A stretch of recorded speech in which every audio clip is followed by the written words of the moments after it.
Okay, got it. I had to touch got it. I think the lawyers made them add a requirement to acknowledge that it's being recorded. Let's start with prayer. Om Sahana Bhavatu Sahana Bhunatu Saha Viryam Bhavavahai Tejasvinavaditamastu Ma Vidvishavahai Om Shanti Shanti Shanti. Below Sakguru Sivananda Maharaj Ki Jai. All the saints and sages of all the traditions. Jai. Master, this is for you. And please do it because I can't. So it's the truth. Okay. Raja Yoga Sutras. So 2 sessions. This is the first. And there are several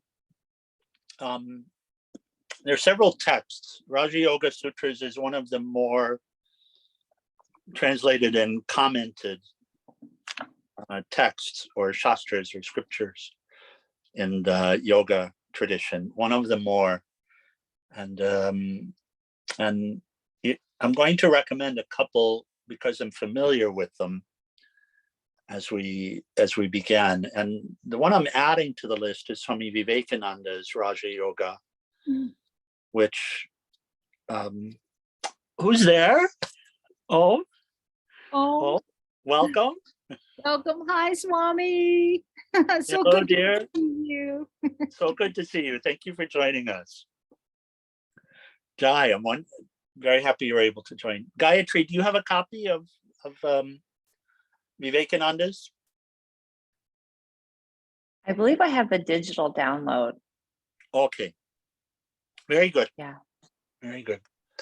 So in the lineage, in Swami Sivananda lineage, Swami Sivananda writes an introduction, and then Swami Vivekananda has a beautiful translation as well.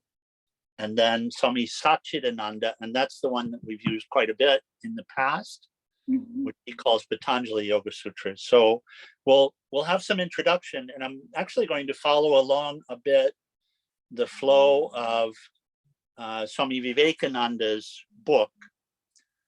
He focuses some on introduction before diving into the sutras, and we're going to do some of the same. So we'll talk a little bit about yoga first. And Carrie, have you had reading in Raja Yoga Sutras? I think you've had some introduction, certainly, yes?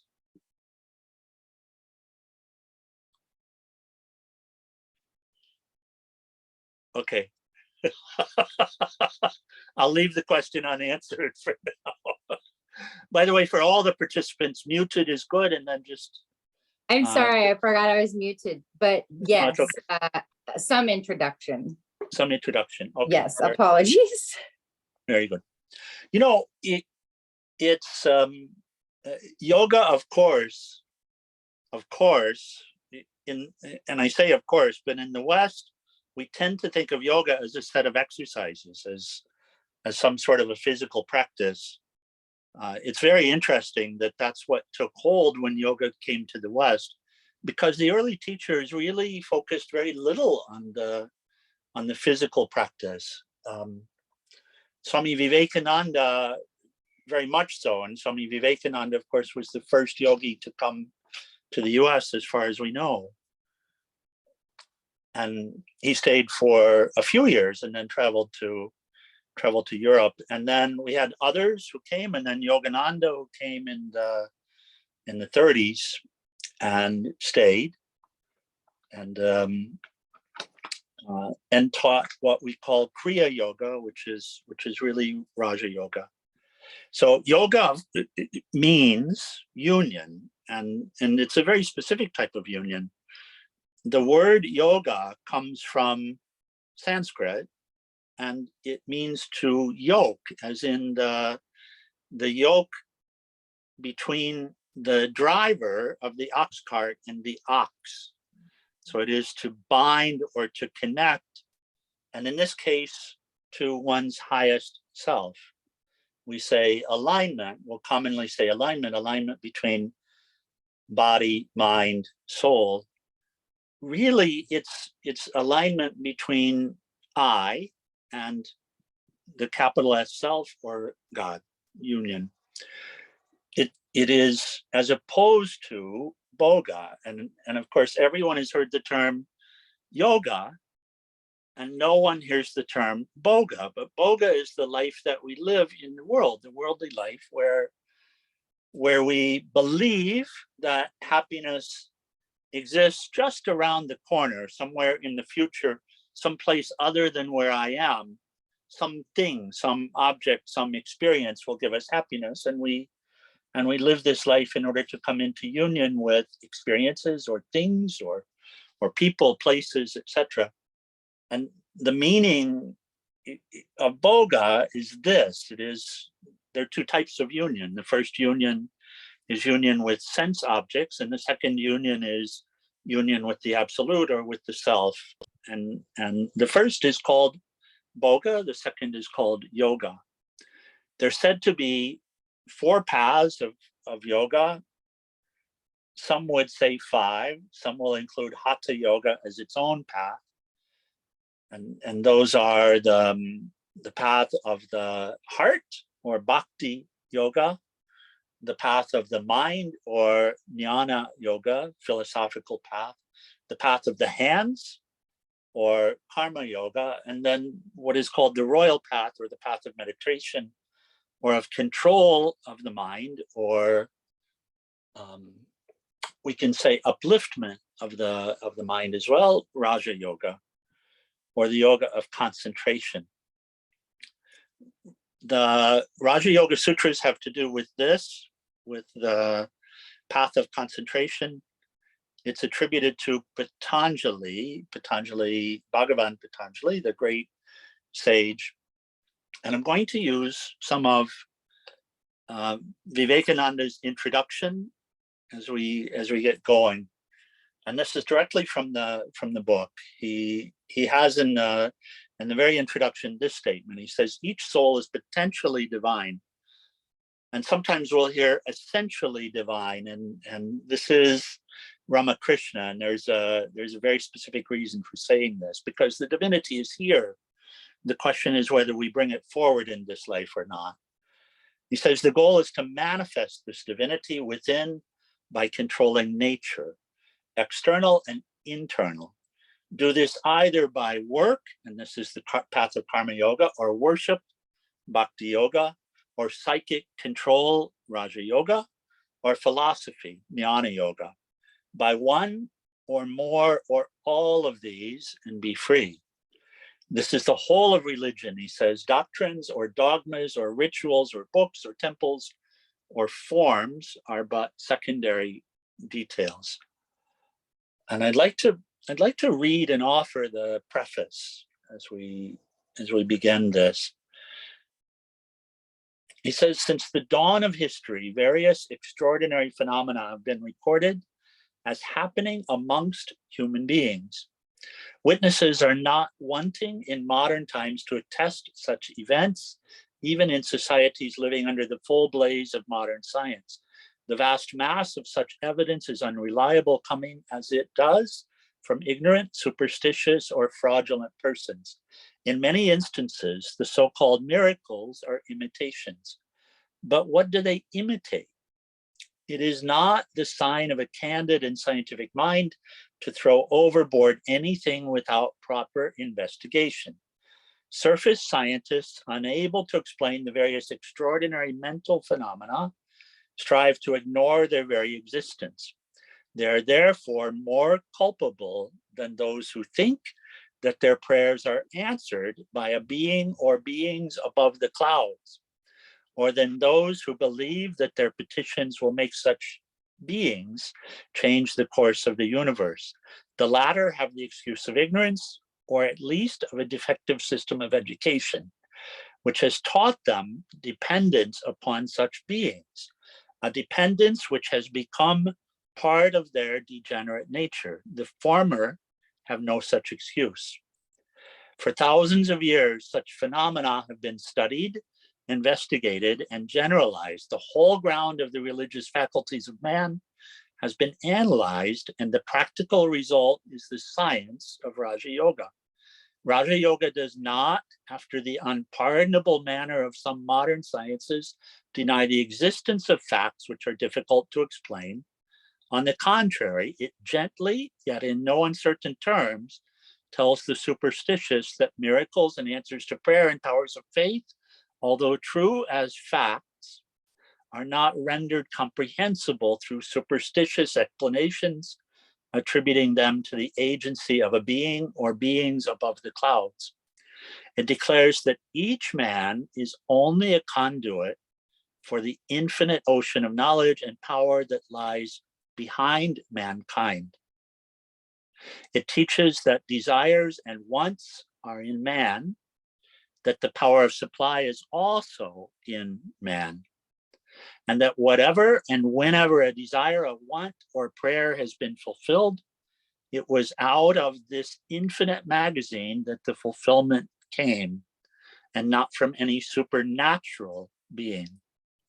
The idea of supernatural beings may rouse to a certain extent the power of action in man, but it also brings spiritual decay.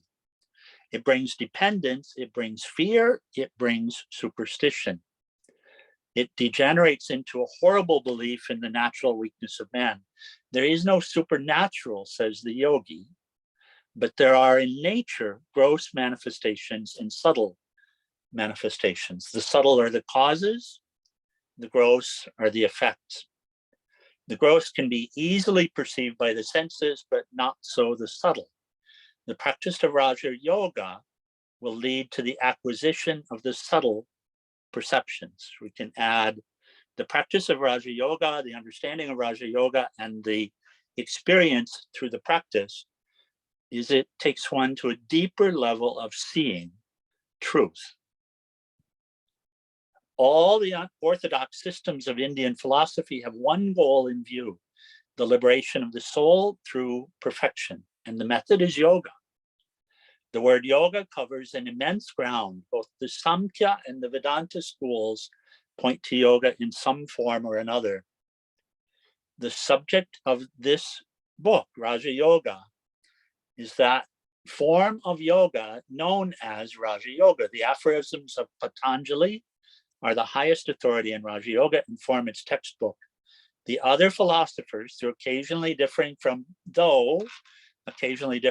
Patanjali in some philosophical points, have as a rule accorded to this method of practice a decided consent. And then he speaks of the book, his book specifically. There are two parts of it. The first part is from lectures that he's given on Raja Yoga, and we'll take a little bit of time with. And then the second is the aphorisms, and we will begin to dive into that as well. He says the system of Patanjali is based on the system of Samkhya, the points of difference being very few. The two most important differences are, first, that Patanjali admits the personal God in the form of the first teacher, while the only God that Samkhya concedes is a nearly perfected being, temporarily in charge of a cycle of creation. Second, a yogi holds the mind to be equally all-pervading as the soul or Purusha, and Samkhya does not, Vivekananda. So a little bit of background on the text and the practice of Raja Yoga itself. Raja Yoga, and really all four of the yogas, they're science. They're not mystery. There's something to be dived into and understood. And of course, just like any external science, it's practice through which we learn. The whole concept of yoga is to know oneself, to rise up to the potential of oneself, and to do it in a certain way, not accidental, not relying upon someone else to do it for us, not relying upon belief in something that we cannot personally come to relate to. And so we live in a very interesting time. And in this time, there seem to be the two, which is the superstitions And it seems that what we call religion has really come to superstition in this day. It seems like it, because we seem to be being asked to believe in something apart from us that we ourselves cannot obtain or attain to for our salvation. Or the purely scientific view, objective scientific view, which is that everything we see is as it appears.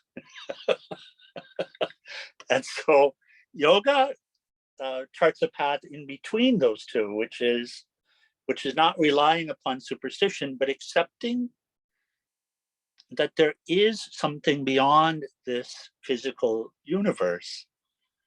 And secondly, giving us a means to attain to it, to realize it, to realize our own true nature. Raja Yoga of all the four paths, if we summarize the whole of yoga, we can say something like this, which is that this human condition consists of will, thought, and action.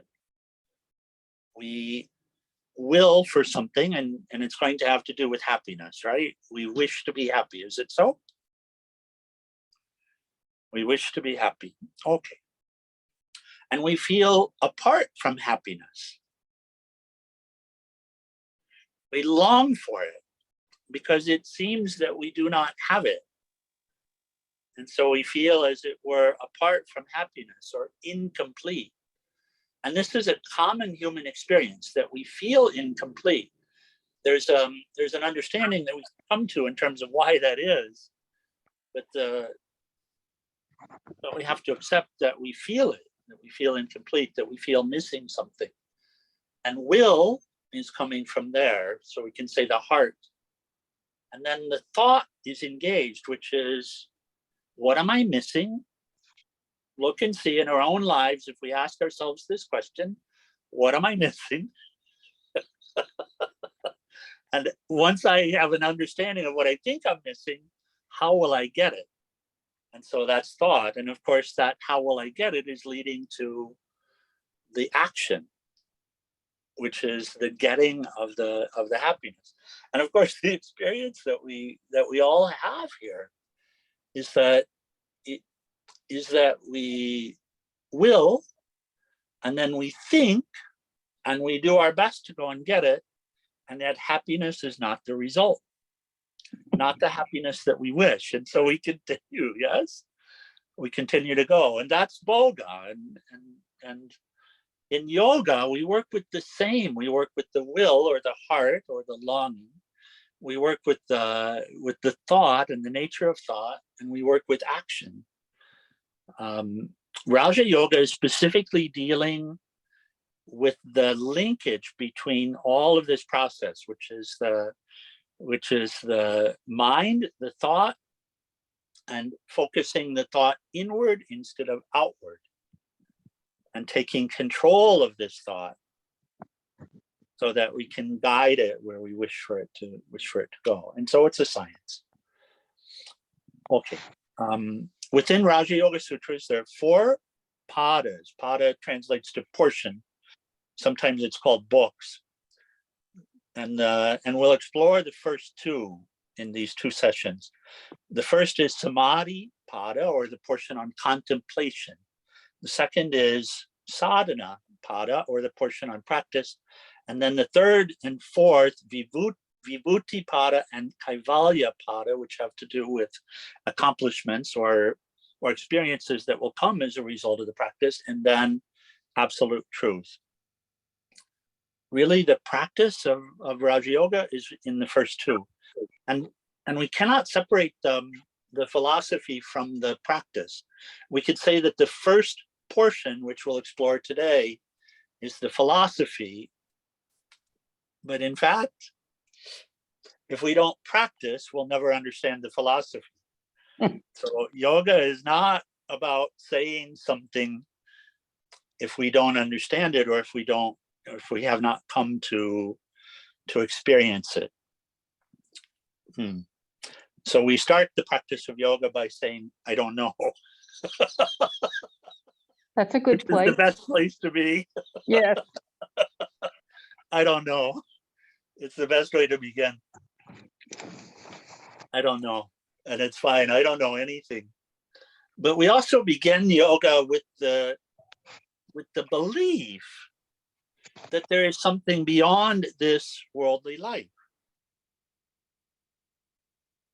If we didn't have that belief, if we didn't believe that there was something to attain to beyond this, above this, if we didn't have the belief that there's some connection between us and the essentially divine, then we wouldn't be practicing yoga, we wouldn't be studying yoga. So we begin with this. And of course, yoga is about making the connection and coming to understand and to know, not in the old way, not through worldly knowledge, but through turning the mind from outgoing to incoming. So this is really the center or the core. In a way, we can say there are 4 paths. We could also say Raja Yoga is the path. And in fact, if we study Raja Yoga, if we really dive in deeply, if we read it and contemplate it and meditate upon it, we find that the teaching of Raja Yoga includes bhakti, it includes devotion, it includes surrender to the absolute, it includes karma yoga, action. Actually, we get so confused this day with the words that we're using. Karma yoga, kriya yoga are actually interchangeable. There's as if a trademark practice of kriya yoga, but actually kriya yoga means action. Karma yoga means action. When we add the word yoga to it, it means not for myself, not to attain to something in the world, not to come into union with a sense object, but to come into union with my own highest self. That's what is yoga. So karma yoga means I act in order to come into union with my highest self. Bhakti yoga means I devote to that which will lead me into union with my highest self. Jnana yoga means I study, I contemplate. For what purpose? In order to come into union through knowledge with my own highest self. And Raja Yoga incorporates all of this. And so in a way, we could say it's also the 4 paths.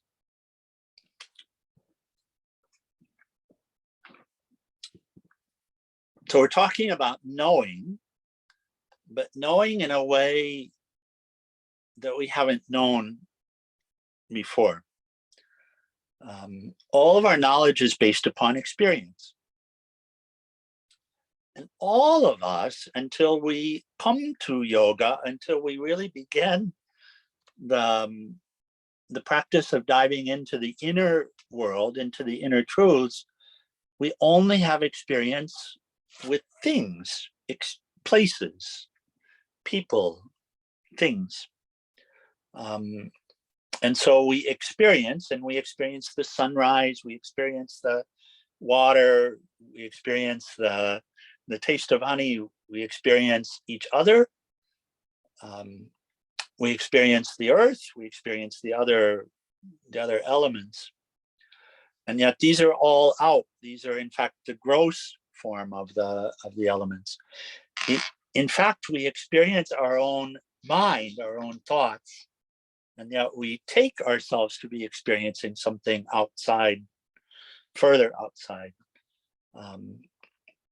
The point is, all of our knowledge is based upon experience. So the purpose of yoga, and Raja Yoga very specifically, is to experience what's inside, is to turn the mind from outgoing to indwelling. There are 8 steps to Raja Yoga, and these are explored in the 2nd and 3rd portions, in the 2nd and 3rd padas, and we'll introduce and talk about them here. The first is yama, and the yamas consist of non-killing, truthfulness, non-stealing, continence, and non-receiving of gifts. And then the 2nd step, or the 2nd limb, is niyama, consisting of cleanliness, contentment, austerity, study, and self-surrender to God. Then asana, or the posture, and then pranayama, or control of the prana, pratyahara, or control of the senses, And then dharana, concentration, dhyana, meditation, samadhi, which is absorption into the meditation. Raja Yoga is to take us from being an unruly being, questionable morality, mixed. The human birth is said to be mixed, which is some good, some bad. We can say it like this. Some divine, some not so divine. And looking around in the world, we can see this. So we come from this place where we don't have an understanding and where we're quite mixed. In fact, we're essentially divine. And this place, this earth plane is said to be in the middle ground. It is the place that we come to purge the old karmas and to lift ourselves upward into the divinity which is within. And to do that, we have to let go of that which is not divine. And Raja Yoga has us starting with the very base, which is the moral center, and then building upon that. So the system starts with yamas, don't do these, and then niyamas, which are the suggested practices. And then, only then, it comes to asana, pranayama, pratyahara. And of course, in the West, we try it backwards. But it is important to know, and there's benefit to it. I can't say there's not benefit, but there are also pitfalls. If we take a moment, generally speaking, in the West, our introduction to yoga is asana, and that was true for me. Yeah, and I suppose for many of the people in this call and who will participate in this, certainly it started with asanas. But the asana practice comes later in the real yoga. But it does help us to purify the mind. It helps us to begin to concentrate the mind. Just holding a posture for a period of time helps us to learn to hold the mind. So there is benefit. But in fact, the real benefit, the real accomplishment of yoga requires the moral center. And there's no way around it. There's no way without finally getting there. It's important that we understand this if we really have the goal of rising up within ourselves. So after the yamas and niyamas, asana or posture. Interestingly, in Raja Yoga, there's only one mention of posture, of asana. In fact, we'll see that there are 2 sutras or 2 aphorisms that are dealing with it, and we'll get to that in the next section, 2 weeks out. Hatha Yoga explores these. When Patanjali wrote, and we don't know, to be honest, we don't know if Patanjali is one person, a group of people. There's an estimate of how old the Patanjali Yoga Sutras are. Some would say 5000 BC, something like this. It is not an original text. It is not part of the Vedas. It is not an Upanishad, but it is the Bible of Raja Yoga. And so this came later. It came as the sages were working with how to get this modern human into the essential divinity. And it continues to live, and Raja Yoga continues to be developed. Hatha Yoga is a relatively much more recent development, and Hatha Yoga has more to do with development of the physical body, although it fits, it suits. But really in asana and in Raja Yoga, it's simply a comfortable, stable posture. And so when we explore, we see this is the explanation, asana meaning comfortable and stable posture. So he says that this portion of yoga, asana, it's a little similar to Hatha Yoga, which deals entirely with the physical body. And the aim of Hatha Yoga being to make the physical body very strong. That's not the aim of Raja Yoga. The aim of Raja Yoga doesn't have to do with the physical body. And one of the most common misperceptions, it has to do only with the soul and awakening to the divine nature. There's no purpose of Raja Yoga other than this.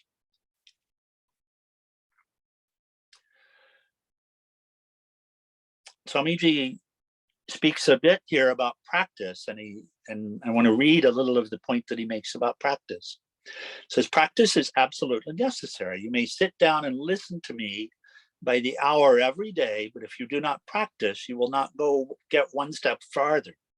It all depends on practice. We never understand these things until we experience them. We have to see and feel them for ourselves. Simply listening to explanations and theories will not do. And there are obstructions to practice, and these are explored in Raja Yoga Sutras. The primary obstructions are health of the body, and the second obstruction has to do with doubt.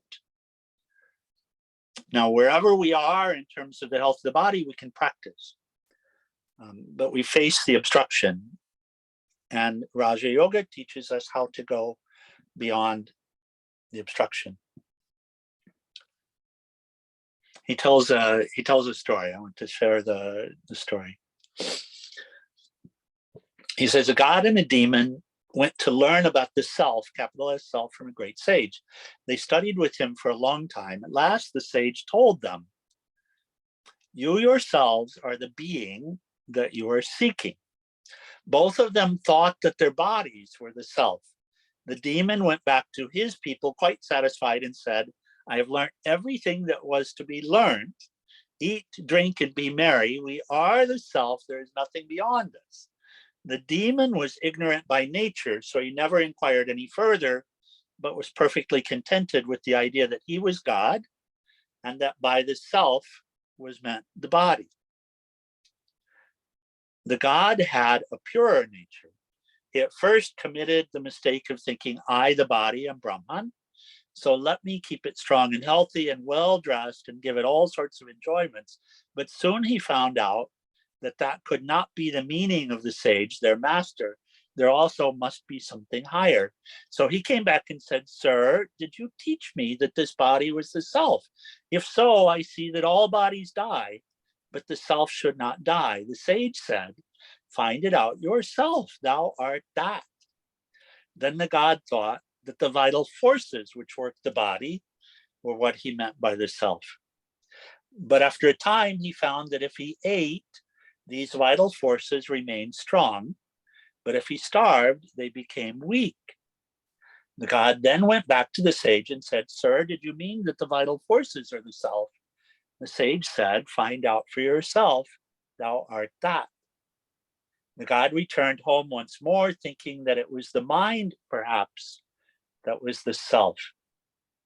But in a short while, he saw that his thoughts were extremely various, now good, again bad. The mind was too changeable to be the self. He went back to the sage and said, sir, I do not think that the mind is the self. Did you mean that? No, replied the sage, thou art that. Find out for yourself. The god went home and at last found the true self beyond all thought, one without birth or death, whom sword cannot pierce or fire burn, whom the air cannot dry or water melt. The beginningless and endless, the immovable, the intangible, the omniscient, the omnipotent being, neither the body nor the mind, but beyond them both. So he was satisfied, but the poor demon, owing to his fondness for the body, did not get the truth. This world has a good many of these demoniac natures, but there are some gods too. And in this, I'll add this, because when he says gods, he's really only talking about someone who cares about what's truly beyond this world. So, because that desire, that interest within us is really not the person. It's not a rational desire. If we were purely rational beings, then we would simply care about what makes us happy. We would not have inspiration. We would not have access to intuition. We would not receive inner guidance to go beyond this plane. We would not have the idea that we have the potential to be something more than the animals. Yeah. So this coming within us is not coming from rational mind. And it sure as heck not coming from instinct, is it? It's not about instinct. It's not about self-preservation, not in the traditional sense. It's not about fight or flight. It's beyond that. And so when he says gods, when he's talking about this in the story, he's really talking about those of us that have had so many births and some accomplishment, some learning, some punya, some merit, and some understanding of there being a higher aspect of life. And that really is what's bringing us to yoga. And he says, there are some gods too. There's some who realize that there's more to this life and who strive to live it. There's some who know that we have to be good and do good. And we strive to learn how to do it. And we're not trying to make us into something great in terms of the person itself. The greatness is within the person. The greatness is the essence of the person. The greatness is what we call God or the absolute. But when this greatness begins to assert within us and guide us and push us and pull us, prod us, then we have an interest in that which is greater. And we then become the one who really strives to understand, what does it mean that I am already what I'm seeking? What does it mean that I am the self, capital S self? We don't stop with the body, we go beyond. And that's what Raja Yoga and the other yogas are for. So he says, if one proposes to teach a science to increase the power of sense enjoyment, one finds multitudes ready for it. If one undertakes to show the supreme goal, one finds few to listen. Very few have the power to grasp the highest, fewer still the perseverance to attain to it. But there are few who know that even if the body can be made to live for 1,000 years, the result in the end will be the same. When the forces that hold it together cease to function, the body must fall. No one who was ever born could stop his body from changing. The body is the name of a series of changes, as in a river of masses of water are changing before you every moment. New masses are coming, taking similar forms, so it is with the body. And so, again, yoga, purpose, to go beyond, to go to the true self. So now he talks a bit about practice, and we'll share the practice of Raja Yoga, the practice of any yoga. It says, we'll gradually see that the reasons for each exercise and also what forces in the body are set in motion. All these things will come to us, but it requires constant practice, and the proof will come from practice. No amount of reasoning which I can give you will be proof to you until you have demonstrated it for yourselves. In other words, we have to know, believing, and there's a concept in the faiths about believing, but belief won't do it. Faith, real faith, is not believing. Real faith is knowing. Peace Pilgrim has a beautiful quote about real faith, and she says, faith is a knowing that which cannot be known by the mind or the senses. Faith, finally, needs to be unshakable. So knowing, knowledge, experience is what's required.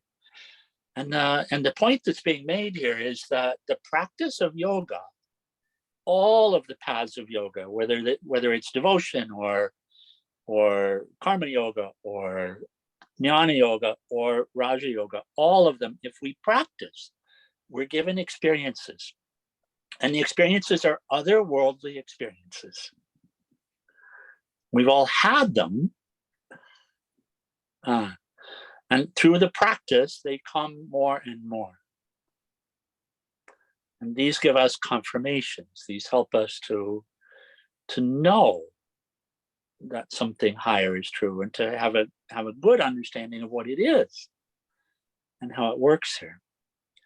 So as he continues on, so the point is practice, the necessity of practice. And practice wants to be daily. It wants to be, my God, Paramahansa Yogananda, the most beautiful quote. He says, the way to God is through continuous practice of his presence every moment, along with deep meditation. And so finally, this life, what is the meaning of this life?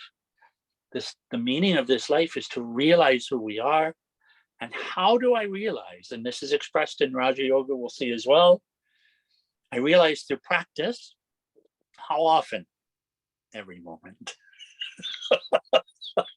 What am I practicing? I'm practicing the presence of the capitalist self, or the soul, or God, or the absolute.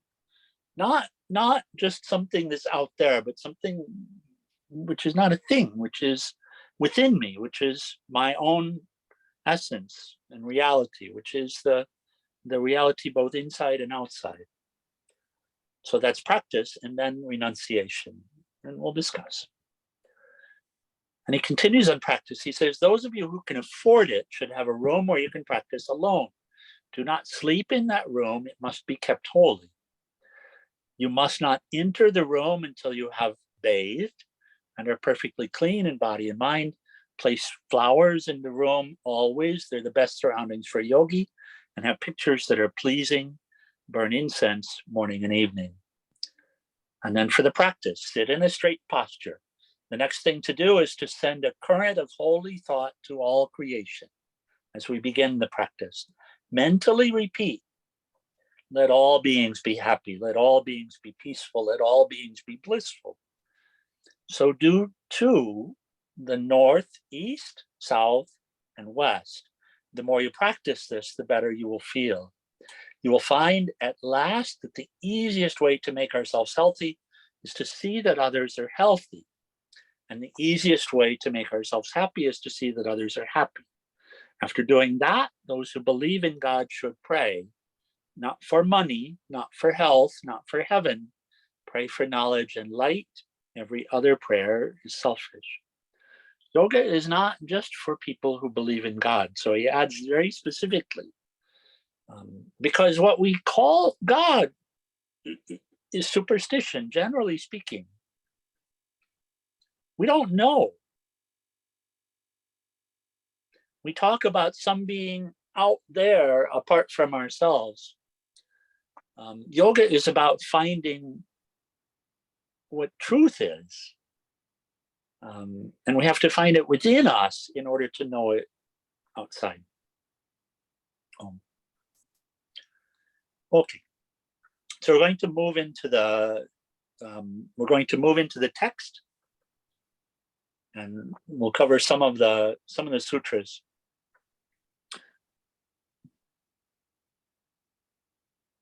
First, the first pada begins like this. Now, yoga is explained, and this famous sutra, and this is really the most important sutra, and we could say in Raja Yoga, except the rest amplify it and explain it. And the first is Yogas Chitta Vritti Nirodha. My Sanskrit is very limited, but this one I won't forget. Yogas Chitta Vritti Nirodha, meaning yoga is the restraining of the mind stuff, the chitta, and chitta is the Sanskrit term from the mind, for the mind stuff, from taking various forms, or vrittis. The word vritti means, direct translation is a whirlpool, like this, a whirlpool, or a tornado, or a hurricane, like that. The mind itself, the mind stuff itself, is said to be pure, clear. The vritti comes into the mind stuff, and it is the vritti which causes us to lose ourselves or forget ourselves, or it obstructs our samadhi or our highest nature or our union with our highest nature. Here's what is vritti. Have any of you ever been caught in a whirlpool? Have you seen a hurricane or a tornado? Anyone? I've seen them on TV. I've been in a hurricane, but they're not always circular. I mean, they are at the center, but They are, on but the the ground experience they're was, not. yeah, exactly. Carrie, have you seen a tornado? You're in tornado country. Yes, I actually grew up in Grand Island and was present during the day the 13 tornadoes touched down. There you go. So what does the tornado do? Can you describe? Your own words. Everything inside is thrown around and thrown together in a whole, I can't think of the word I'm looking for. So I remember the Kansas. Follow the Yellow Brick Road. What's the name of the movie? Wizard of Oz. Yes. Wizard of Oz. Thank you. So I remember the beginning of the movie, and I grew up in Indiana, so I saw a number of tornadoes as well. That would be part of our practice. And I remember that she was walking back home and everything was placid, yes? As she was walking back home. And then the tornado was coming, and the tornado literally picked up everything. And what did it do with it? It threw it up, yes? So this is really the meaning. The vritti comes into the placid mind, and the mind in it, believe it or not, the mind in its own nature is placid, just like the sea without any movement whatsoever, or the lake with no wind. And yet the vritti will move into this mind stuff, into this chitta, and it will disrupt everything. And it does it in exactly the same way. It sucks, as it were, us in by drawing us into the center and then throwing us out. And it does this, it's throwing us out. Vritti doesn't actually mean thought, although generally speaking, when we talk of this, we use the term thought. It means my thought. It means my thought. Could there be a thought without you? Mm. And would that thought without you disturb you? I wouldn't know. You wouldn't know. So it could not disturb you. You do know. If it exists, it clearly does not disturb you. It's only my thoughts that disturb. Is that correct? Yes. Sometimes we'll use the example of the clouds in the sky. You can walk along and the clouds in the sky do not disturb.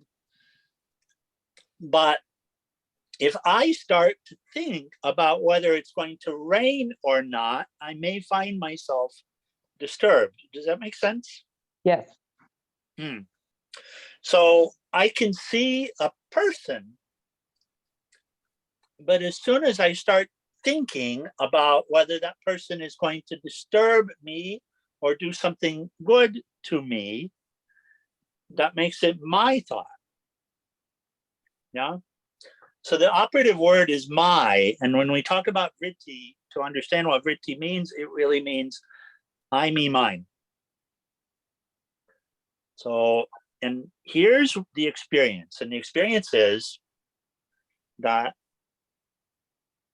when we see a thing or taste a thing or touch a thing or hear a thing or smell a thing, the senses draw the awareness of the thing into the mind.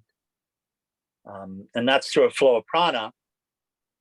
And then once the mind brings the thing into its realm, then it develops a relationship with it. Yeah. So taste a thing and see what happens. Taste pizza, for example, or whatever are the products that we call pizza. Taste it, and what happens? What happens is, as soon as the taste comes into the mind, there is a process that's occurring. There's a judgment of the nature of the taste. There's a referral back to the memory of how many times I've had this before. And so this, and then there is perhaps a desire that is arising at this point as well. I want this, or I don't want this. And what we see is, as soon as it becomes personal, then we forget, we lose ourselves, we get drawn into the experience. Is it so? Yeah. So this is Ritti. Bill is fine on his own. But as soon as Bill concerns me, then there's a Vritti. And we say Raga Dvesha. Raga is pleasure, Dvesha is pain. And what we're experiencing in this world is a world of things. And in the presence of ego sense, then the things could be good or the things could be bad. And as soon as they take on the nature of good or bad, then I get involved with them. Does that make sense? Mm-hmm. I get involved. And when I get involved, then I lose myself. That's the vritti. Does that make sense? Yes, totally. Okay. So the stillage of, when we say yoga is the restraining of the mind stuff from taking various forms, sometimes it will get translated as yoga is the cessation of the vrittis, and people will commonly think stoppage of thoughts. No, it's not stoppage of thoughts. It's stoppage of I, me, mine. So yoga is the control of the mind stuff to prevent it from falling into I, me, mine.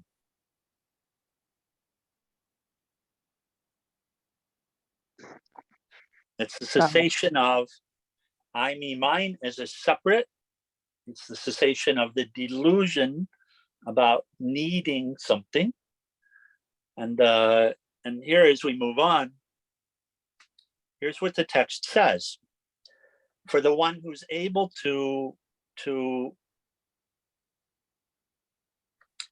stop the vrittis, the I, me, mineness, at that time, the seer, Purusha, rests in his own unmodified state.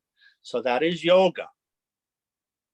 Our experience at that point is that we experience the bliss of self. And in fact, I remember hearing this when I was first trying to learn what yoga is. I heard this statement, which is that the happiness that we experience is not from attainment to objects. It is the cessation of the I, me, mineness within the mind. It's when the mind stops, and when the mind stops, then we experience happiness. If we look at our experience, we see, when I got the car, I was happy.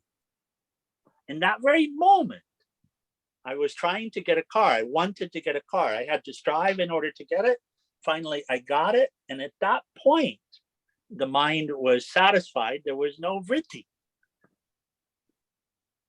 And as a result, I experienced my own self. I wanted to get married. And by the way, anyone here who's married can relate to this. I wanted to be married. I wanted to be married to this person more than anything in the world. And I worked for all of the aspects to build up to that final wedding day. And now, do you remember what it felt like? That moment that you said, I do. Absolute bliss, yes? And then what about after, and how long after? How long after did the I, me, mindness resume? I don't think it ever left. It might have been moments. It might have been moments, yeah. And so at that time, that is the time of concentration, when the mind is fixed and not going into the I, me, mindness, not going into the my bill, his bill, my pizza, your pizza, this cloud, that cloud, then one experiences the bliss of self.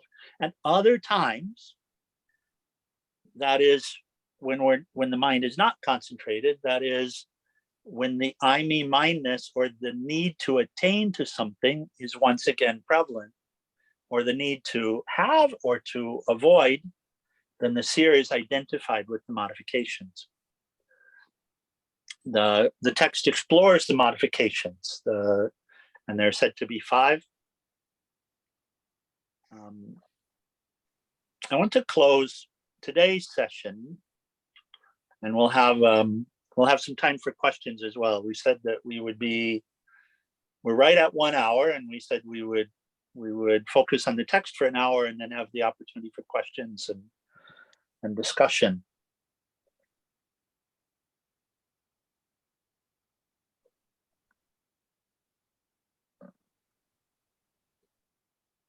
Here we go. So we want to discuss samadhi a little bit, and what is samadhi? What we just described, when the mind becomes concentrated or absorbed, that is called dharana, or concentration. Dhyana, meditation, is holding the mind in a state of concentration for a longer period of time. And sometimes we'll see specifications for this. In fact, in the book, Raja Yoga Sutras from Vivekananda, he discovers it, and it would be said to be something like 12 moments. The concentration is a moment. The meditation is 12 moments. Now, how long is a moment? It's a moment. So a longer period of time is called meditation. And finally, samadhi is the mind staying in this place of super consciousness or absorption or concentration for good. And there are different types of samadhi. The different types of samadhi are being taught in Raja Yoga as well. And so here, we're going to focus for just a few minutes on how these vrittis are controlled, and read a little bit from the text of this, and then we'll open for questions or comments. So the 12th, 112, these vrittis are controlled by practice and non-attachment. And the practice is what's being described in the text, and what we've really been focused on to this point. And non-attachment is what's called in Sanskrit vairagya, or dispassion, not having an interest in the objects, not having an interest in obtaining to something for myself. So both of these, the practice is, how do I concentrate the mind? The non-attachment is, how do I step back from the mind? And so he describes the practice. He says, continuous struggle to keep the vrittis perfectly restrained is practice. And it is struggle. The practice of yoga is not easy. No. And people equate good with easy, and that's a terrible mistake. What's good will be hard. What's pleasant might be easy, but what's good will be hard. And we will have to struggle in order to be, in order to get the mind to this place of concentration. Practice will have to be continuous. And the second part of it is, it becomes firmly grounded by long and constant effort with great love. Great love for what? Great love for the absolute, great love for the result which would be obtained. Great love for happiness, great love for freedom, like this. Service.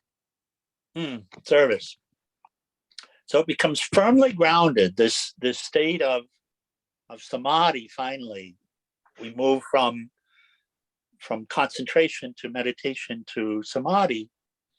He says here, by long and constant effort with great love, and then the subjugation of thirst for objects seen or heard is non-attachment, the subjugation. So overcoming the thirst for objects is the non-attachment.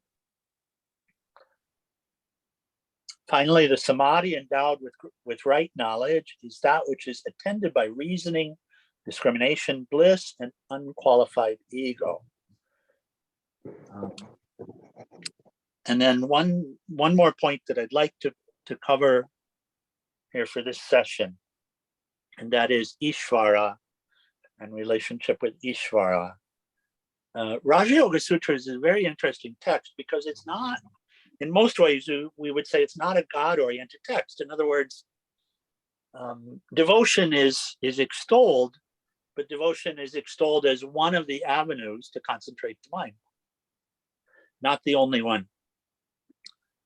And yet, Patanjali does introduce Ishvara. Ishvara is a term in Sanskrit which means the personal God, or the way that I relate to the absolute. He says the success of yogis differs according to the means they adopt, whether they're mild, medium, or intense. That is, if I just have an interest in the practice of yoga, then I will progress, but maybe not so fast. If I'm very intense in my desire to practice or my desire to attain peace, then I will progress faster. And then he says, or this samadhi is attained by devotion to Ishvara. Ishvara is a special Purusha, Purusha meaning the absolute, untouched by misery, actions, and the results and desires. And he says, Ishvara is the teacher, actually, the guru. And so all of the teachers actually learn from Ishvara. Finally, the word that manifests Ishvara is Om. And this word Om is explored in many texts. Very recently, we completed the study of the Mandukya Upanishad, which is the Upanishad on Om. The repetition of this Om and meditating upon its meaning is the way. And this is Japa Yoga. Here, Patanjali introduces Japa Yoga. He says, one of the ways to concentrate the mind is by repeating Om and meditating upon its meaning. And of course, we come to understand that Om is not just Om by itself. Om is the bij or seed mantra. Also, Om Namah Shivaya, Om Namo Narayanaya, etc., etc. These other mantras all contain Om, and all are practice of repetition on the name of Ishvara, and their practice is to concentrate the mind. Okay. And I have to read this sutra, Sutra 33. The feelings of friendship, mercy, gladness, and indifference in regards to objects happy unhappy, good, and evil, respectively, pacify the chitta. Another way to say is, and this, honest to God, it's in Raja Yoga Sutras. He says, the best practice for us as yogis or anyone aspiring to be happy or at peace, the best practice is to be happy for the one who is happy, or to be friendly to the one who is happy, to be grateful for mercy, to be glad for those who are dharmic, or are divine in their expression, and to be indifferent to those who are undivine or demoniacal in their being. So to be friendly to the one who is happy, to be to have mercy, compassion for the one who's unhappy, to be glad for the one who's good, and to be indifferent for the one who's bad. Okay, we'll close there. So we've got 8 or 9 minutes to open for questions. Do we have any questions on what we've discussed? We'll continue in the second pada as we come back together in 2 weeks, and that will really be the focus on the practices, what to practice in order to achieve these states of these higher states. Okay, questions, comments? I have 2 questions, but they're more technical. What is the book you are using, or the online text? Because I would like to get your precise text. So I'm just thinking of how to share it. I'll tell you, this is Swami Vivekananda Raja Yoga. We introduced it at the beginning. So the name of the book is Raja Yoga, that's it, by Swami Vivekananda. And we'll post a link for it. Can you hold it up? I don't have the physical copy. Okay. I can hold this up.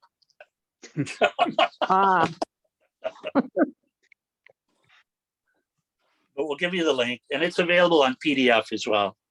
But if I get the PDF, is that what you are using? Yes, I'm pulling selected paragraphs and sutras from it. From the PDF online? Correct. Okay. And my second question is even worse. I know this is recorded. Is there a transcript available with that? I don't know if we'll have a transcript, but I think I can provide something that's highlighted. But does that include your words as well as the text? No. I'm going to look for that, because I used to edit a rabbi's text, and if he recorded it, it was the text was available of the entire thing. There are some text to speech program or speech to text programs, and we'll take a look and see. Some of them are quite good these days, but I'm not familiar with them. No, it's in the recording of Google. Okay. It was automatic. Okay. So maybe it's there. That was my question, because I personally like to go over and over and over. Okay, I understand. Yes, it's helpful. Thank you. Okay, thank you. Who else has questions or comments? This is wonderful. Yeah. Oh. I just want to say I'm really happy that you're using Vivekananda, because I'm steeped in Vivekananda right now, and Krishna Perfect. and Ramakrishna. The Gospel of Ramakrishna is what I've been working through too, because the Vedanta Society of Chicago and Southern California, you know, it's Ramakrishna, and he's amazing. Oh my goodness. Yes, yes. Yeah. Talk about samadhi. Holy smokes. Um, Yeah. So I'm very delighted. Vivekananda is amazing. Indeed. Swami Vivekananda was asked, and I have to share this.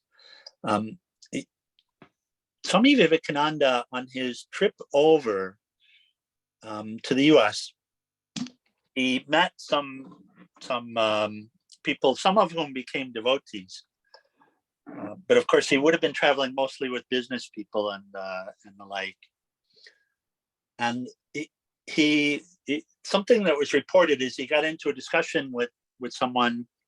They asked him, "How is it that you are so intelligent?" And he answered, and he said, "Because I have practiced brahmacharya for the past 30 years." And of course, the practice of brahmacharya, which my God, it's a struggle for us, because when we look at the instinctive nature, then the instinctive nature has so much to do with procreation and seeking a pleasure. The instinctive nature does. When we look at the intuitive nature and access to the intuitive nature, it's nothing about that. It's nothing about that. And so, and knowledge, real knowledge, is coming from the intuition, not from the instincts. And what we understand, and this is shared with us in the teaching of Raja Yoga Sutras, is that by the practice of brahmacharya, the prana is purified. And when the prana is purified, the thoughts are purified and the mind is restrained. And the knowledge, the real wisdom, flows through us when the mind is restrained, when the mind is concentrated, when the mind is focused and one-pointed. Then the real wisdom comes. And the access to the intuition becomes not accidental, not every now and then, but a constant flow. And Vivekananda lived in the intuitive state. Wow.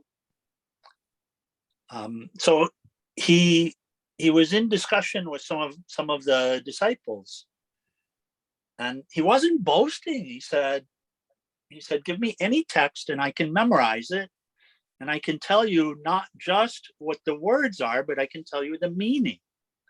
And they said, "Okay, please memorize the Encyclopedia Britannica." And so he did. Oh my God. He sat and he read the Encyclopedia Britannica, and he said, "Okay, now ask me something." It seems otherworldly, and yet he just demonstrated the power that is within us, the potential that is us. He demonstrated it. He said, "It's not superstition. It's not that I did something that you can't do." And of course, is it easy? No. And yet, thank God for the saints, and Vivekananda, certainly at the head of the pack, who demonstrate to us the potential within us. Yeah. Om Jai Gurudev. And of course, we should not forget Swami Sivananda either, in the same ilk. Any other questions or comments? My father used to say to me that if you want to understand something, memorize it. And Memorize it it. was true.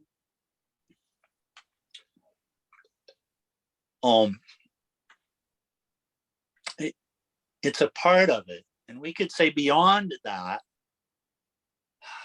if we memorize it, let's say God, for a moment, that God, or the experience of the highest, or the capital S self, experience to experience it, we have to experience that which is beyond the mind, which is above the mind. Yes, yes. And so this example is often given. To experience something is really to know. Anything less is an idea about it. We can talk on and on and on about the taste of honey. We can describe it as sweet. We can talk about where it comes from. And by the way, if we talk about where it comes from first, hardly anyone would ever try it. If we talked about being excreted from the bee, not many people would try. But once we taste the honey, then we know. But trying to describe it to someone else, forget about it. We can't do it justice. In the same way, Vivekananda or Swami Sivananda or Ramakrishna or Peace Pilgrim or any of the self-realized ones, they describe, they point to, they talk about, or Patanjali, but only through practice can we realize. Right. I think he meant if you want to get past the words and into it, memorize it, because then you can forget that and think about the ideas. And we would add this to what he said in order to clarify, because really he's talking about concentrating on it. Bring your awareness to it, concentrate on it. And the very practice of memorizing makes us to concentrate the mind on the thing. And it's the concentrated mind that opens up to the essence of the thing. Yes. It's really the teaching of Raja Yoga, is that in concentrating the mind, we open the mind up to the essence, to that which is beyond the mind. Right, right. That's exciting. Okay, one last opportunity. Anyone? Carrie, guys? Do you have any guidance in the practice of detachment from thoughts, from the I, me, mine? Yeah, as really, Raja Yoga gives us the method for it. So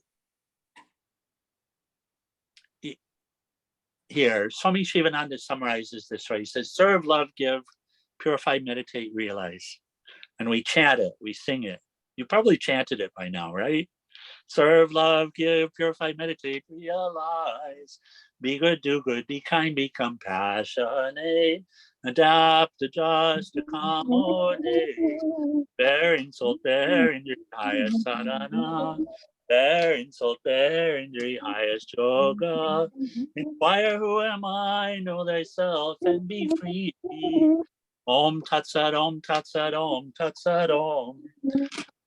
This is it. And be patient with yourself. Just keep stepping up.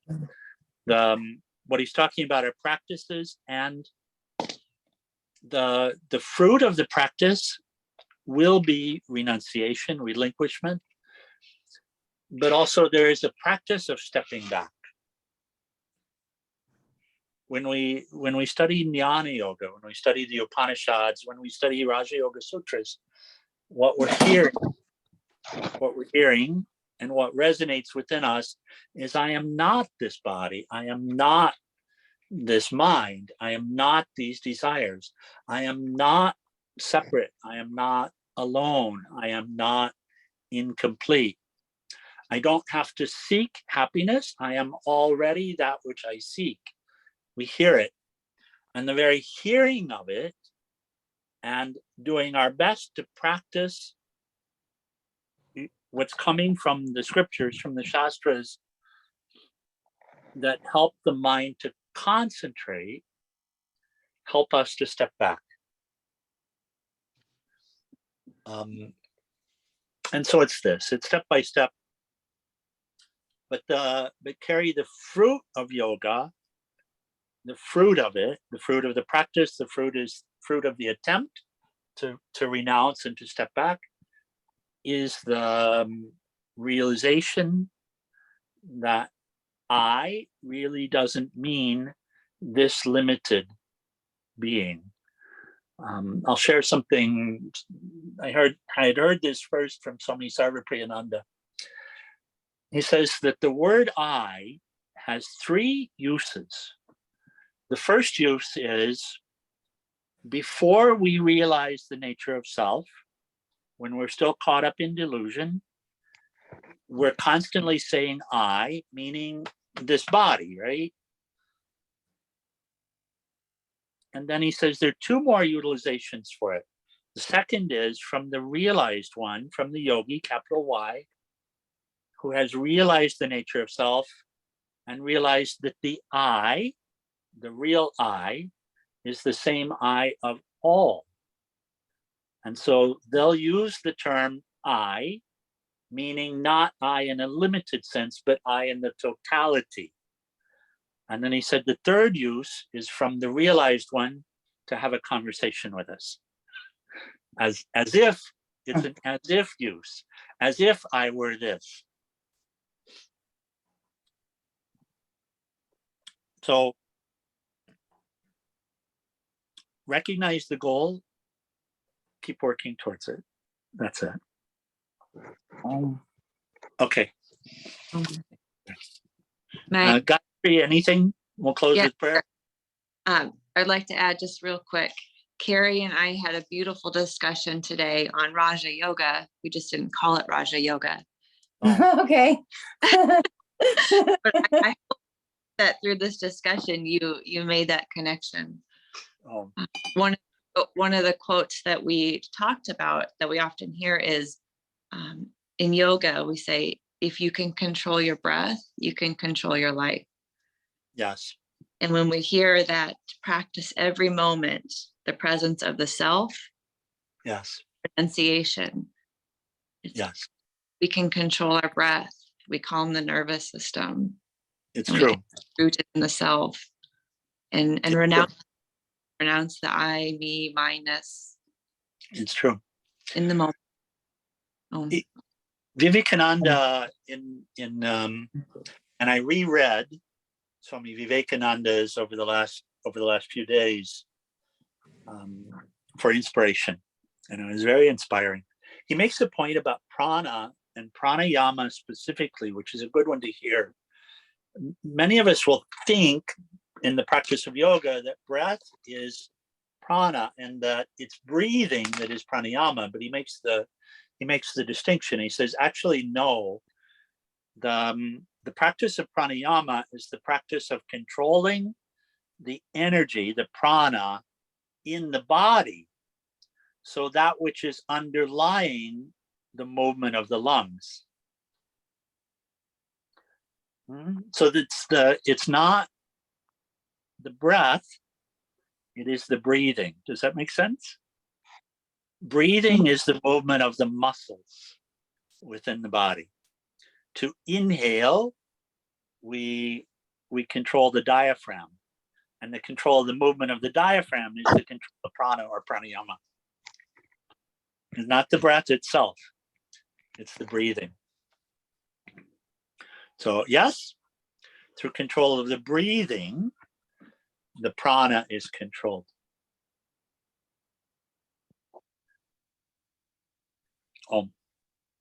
Okay, let's close. Let's chant Mahamrityunjaya. Anyone who knows, we can chant together. Om Triambakam Yajamahe Sugandhim Pushtivardhanam Orvairakameva Bandhanan Mrityur Mokshiyamamritat. Om Triambakam Yajamahe Sugandhim Pushtivardhanam Orvairakameva Bandhanan Mrityur Mokshiyamamritat. Om Triambakam Yajamahe Sugandhim Pushtivardhanam Orvairakameva Bandhanan Mrityur Mokshiyamamritat. Om Shanti Shanti Shanti. Below Satguru Sivananda Maharaj Ki Jai, for all the saints and sages of all the traditions. Jai. Okay, Gayatri Ma, thank you very much for organizing this and hosting it, for inspiring it, and God bless us, everyone. Om Shanti. Om Shanti. And we'll complete we'll complete this 2 weeks out, Wednesday, 4 p.m., the 3rd of February. Om Shanti. Thank you, Swami. Oh. Thank you. Thank you.